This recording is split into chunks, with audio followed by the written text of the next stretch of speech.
Ако патриархот Фоти Цареградски ги пуштеше денес Свети Методи и Свети Кирил овде во Слепче, што мислите како би постапиле тие? Би оделе од куќа до куќа и би ги тргале за уши луѓето, дојдете до црква. Па нели срамота за сите вас е дошол владиката на таков голем празник, 10 души во црква да се соберат. Тоа го покажува духовното ниво во кое се наоѓа селото. 10 души да дојдат во црква на вака голем празник. Па зашто постоиме, браќи и сестри, да садиме зелка? Затоа светите браќа Методи и Кирил ошле многу порано, векови пред овој момент, пред да проповедаме, за да ни ги отворат вратите на Царството Божие, а ние денеска сами си ги затвараме. Со тоа што не само што не ги почитуваме нив, не е ни битно за нив да ги почитуваме ние, тие се светители. Туку не се почитуваме самите себе си, не знаејќи си смислата на животот, зошто живееме. А тие жртва направиле таква да отидат во далечна Моравија, тоа е денешна Словачка. За нас, словените, кои зборуваме на друг јазик од јазикот на елините во тоа време, на кое од најрано време дадено Евангелието, да ни го преведат и да ни ја приближат благата вест за воскресението Христово. Замолил кралот Растислав во Словачка, тогаш во Моравија се викала, да му пуште патриархот Фоти просветлени мажи, да можат да го научат народот на за вистините Христови. Зашто знаеле и двајца браќа, и Методи и Кирил, дека да се проповеда Словото Божјо кај неписмен народ, што не знае ни да чита, е исто како да пишуваш во вода. Тоа се зборови на Свети Кирила. Толку биле просветлени што знаеле. Еднаш ќе кажеш, ќе изветрее како да не било кажано. А го нема писмо. Да го прочита 2 пати, 3 пати, 5 пати, 100 пати, она што е денес како читавме во Апостолот и Евангелието, ќе изветрее одма. Затоа овие светли мажи отишле да ги просветлуваат словените. Тогаш во Моравија, меѓутоа бидејќи имале некој сукоп со тамошниот клир, кој бил под влијание на папата, тие нивната мисија во Словачка не останала трајна, туку морале да се раселат. Свети Климент рано умрел, Свети Кирил рано умрел во Рим, а Свети Методи подоцна, иако бил постар 10 години од Кирила. Често пати слушате Свети Кирил и Методи ги велат, меѓутоа, ако малку се просветлиме и ако разбериме што значат чиновите во црквата, ќе сватиме и ќе разбериме дека не само што Методи бил постар по возраст и нормално да има некое предимство при исполнувањето, туку тој бил епископ, а Кирил бил обичен монах. Што значи треба да ги ословуваме овие големи малки светители, Свети Методи и Свети Кирил. а не како што читаме честопати Свети Кирил и Методи. Кој е свети? Само Кирил, а Методи не е. Значи, Свети Кирил велиме и некои си Методи. Не, туку или велиме правилно Свети Методи и Кирил, или Свети Методи и Свети Кирил. Тоа е она што црквените луѓе веднаш ќе го приметат. Меѓутоа, за жал, науката и почита на овие свети браќа не е само црквена, туку стана и државна кај нас. И добро е тоа што е и тоа. Ако е права заслуга, ако се знае да се почитуваат овие свети браќа како црквени мисионери, а не само како просветители кои ја напишале азбуката која ние не сме ја имале до таму 9 век. Тоа е многу важно за да имаме осет, чувство едно. Затоа колку црквата и го осмислува животот на човекот.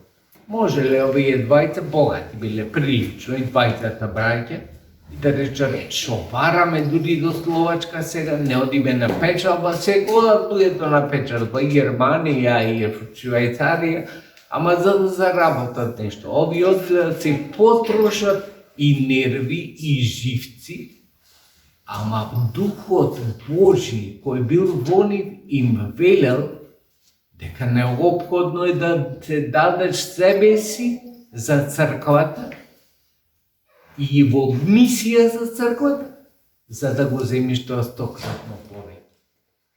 И така действувале. Затоа ги имаме денеска како просветители.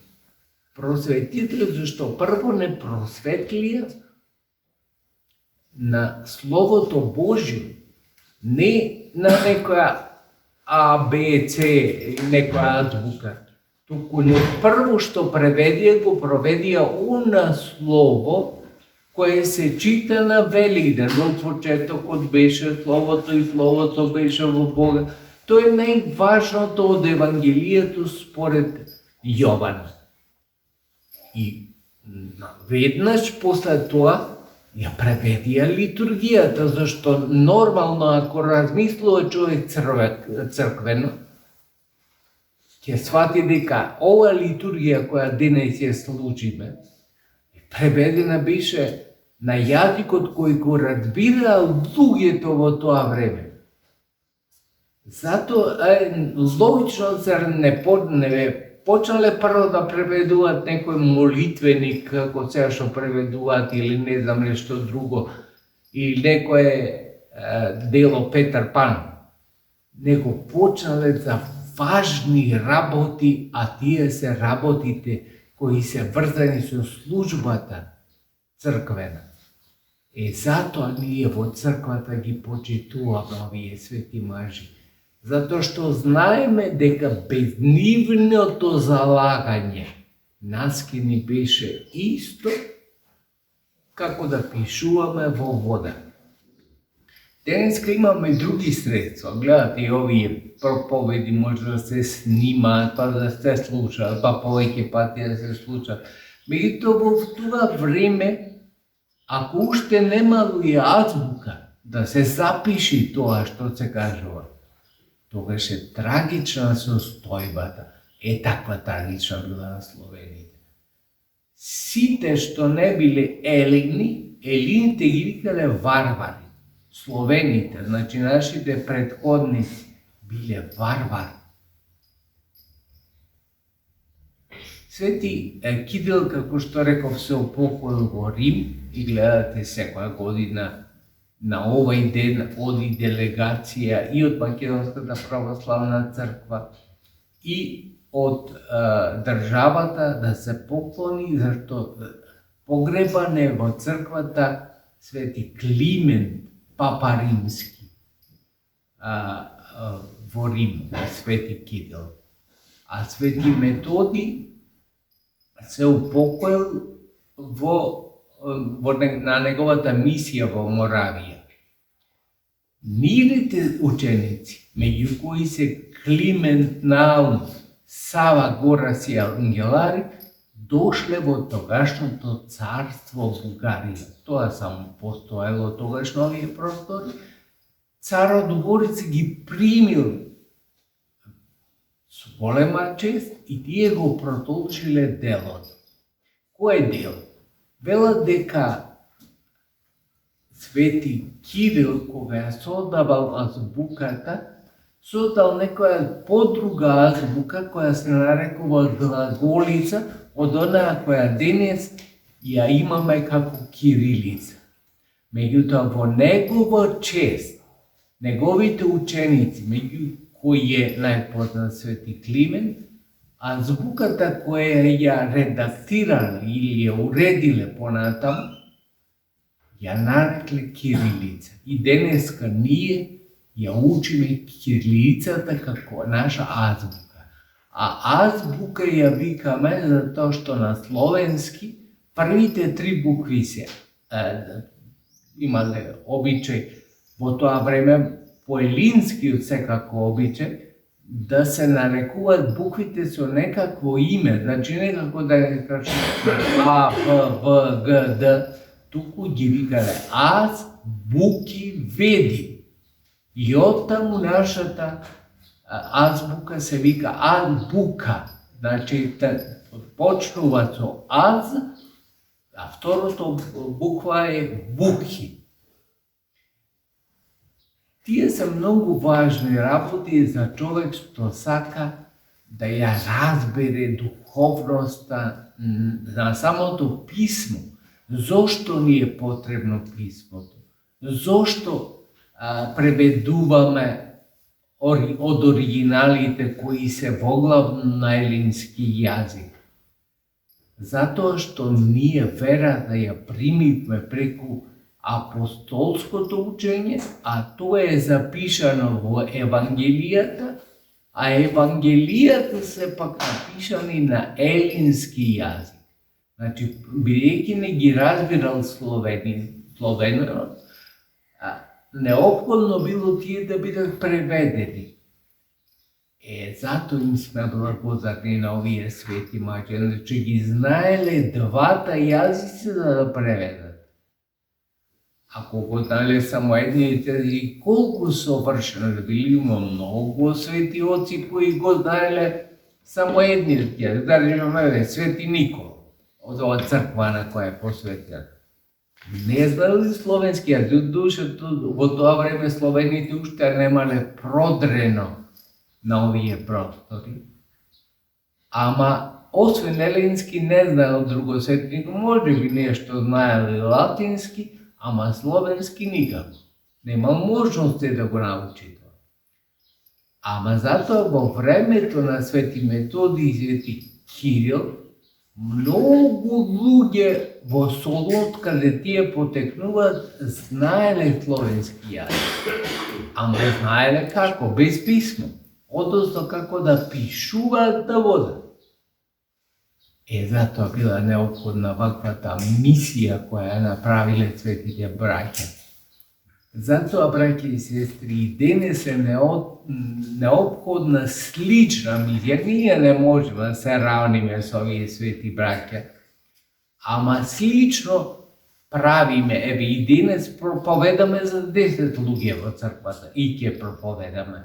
Затоа што желбата за мисија треба секој свештенослужител да го ангажира, да гори од желба барем еден да се спаси меѓу нас.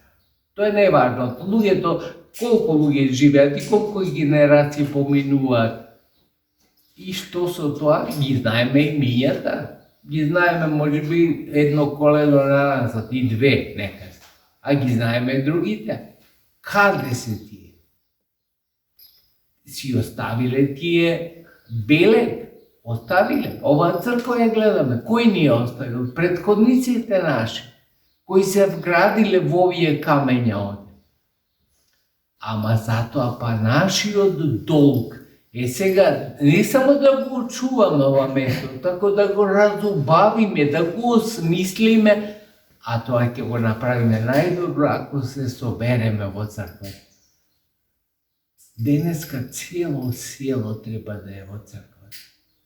А шо прават луѓето? Прашајте ги сега шо јадат колбаси и пијат кафе. На базар. Ако е тоа смислата на животот, нека го прават. Ама тоа е ниска смисла на животот. Да не речам до крајна граница дека е безсмисла. Смисла на животот е човекот да има визија за иднината. А иднината најдобро е осмислила црква. Таква порака сме примиле од овие свети Маџо, свети Методи и свети Хидо. Да осмислуваме иднината, а тоа значи да веруваме во Царството Божие. Дека не сме овде ефимерни битија, само да поминеме и готови, никош пак ќе нема. Ќе се изгубиме во иднината, не. Туку ние ќе се оствариме во иднината, ако имаме цел и смисла. Нека Господ ви даде, брајте и се, Илија, тргнете. да имаме една визија за иднината. Нека ни подари да имаме благослов, да ја разпознаваме иднината која би го осмислила животот. Поинаку, ќе си останеме на едно ниво многу ниско на постоење, кое ќе не затрупа земјата и како никогаш да не сме постоење. За тоа не се жртвува овие свети браќа кои денески славиме, свети Методи и свети Хидо. Туку се жртвува за да ги отворат очите. Зошто? Која е смислата на животот? Тоа е најважното што го добиваме како порака од нивната мисија. Нека Господ ни даде да се осмислиме себе си преку овие стамни пораки и учења од светите браќа, а тие пак нека ни бидат на помош сега секогаш и во вековите на вековите. Амин.